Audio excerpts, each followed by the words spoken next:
মৰিগাঁৱত কবি সাহিত্যিক অৱসৰপ্ৰাপ্ত শিক্ষয়িত্ৰী ৰেণু মহন্তৰ কাব্যগ্ৰন্থ অনুভৱৰ ভাষা উন্মোচন।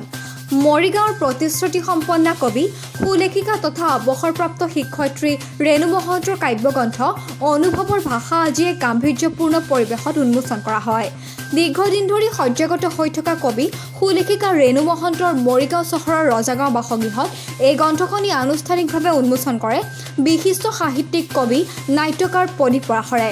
কনকলতা শাখা সাহিত্য সভাৰ উদ্যোগত আজি আয়োজিত এই গ্ৰন্থ উন্মোচনী অনুষ্ঠানত গ্ৰন্থখনি উন্মোচন কৰি উন্মোচক পৰাশৰে ৰেণু মহন্তই শাৰীৰিক অসুস্থতাৰ মাজতো কবিতা ৰচনা কৰি অসমীয়া সাহিত্যলৈ অৱদান আগবঢ়াইছে বুলি এই কথা উল্লেখ কৰি তেখেতৰ আশু আৰোগ্য কামনা কৰে। কনকলতা সাহিত্য সভাৰ সভাপতি লেখিকা অৰ্চনা শৰ্মাৰ সভাপতিত্বত অনুষ্ঠিত উন্মোচনী অনুষ্ঠানটোত মৰিগাঁও জিলাৰ সাংবাদিক সংস্থাৰ প্ৰাক্তন সভাপতি বিৰিঞ্চি কুমাৰ শৰ্মা, সমাজকৰ্মী ধৰণী মহন্ত, শিক্ষাবিদ দেৱকান্ত মহন্তৰ লগতে জ্যেষ্ঠ সাংবাদিক তথা জিলা সাহিত্য সভাৰ প্ৰাক্তন সম্পাদক অজিত শৰ্মায়ো অংশগ্ৰহণ কৰি ভাষণ প্ৰদান কৰে।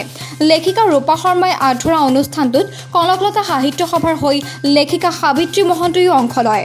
অনুষ্ঠানটোত চহৰখনৰ ভালে সংখ্যক জ্যেষ্ঠ নাগৰিকৰ লগতে কনকলতা সাহিত্য সভাৰ ভালে সংখ্যক সদস্যয়ো যোগদান কৰে। আজি ৰেণু মহন্তৰ গৃহত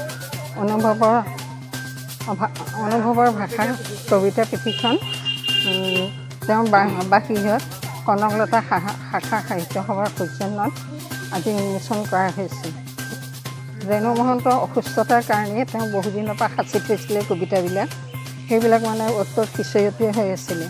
সেই সকলোবিলাক গোটাই মেলি পেলাই মই বাইদেউ হিচাপে মোক গোটেইখিনি মানে গোটাই পিটাই গেছত দি পেলাই কামখিনি কৰাই আছোঁ। মোক সহযোগ কৰিছে অৰ্চনা শৰ্মা, কল্যাণী ডেকা, ৰূপা শৰ্মা, তেওঁলোকে মানে কনকলতা সাহিত্য সভাৰ পৰা গোটেইখিনি মানে মোক সহায় সাৰথি কৰিছে। মই আজি খুব আনন্দিত হৈছোঁ, কাৰণ ভণ্টি অসুস্থ অৱস্থাত মই যে এনেকৈ কৰিব পাৰিছোঁ বা তেওঁলোকৰ সহযোগত কৰিছোঁ, মোক খুব ভাল লাগিছে, মানে আৰু ভাষা নাই ক'ব মোৰ।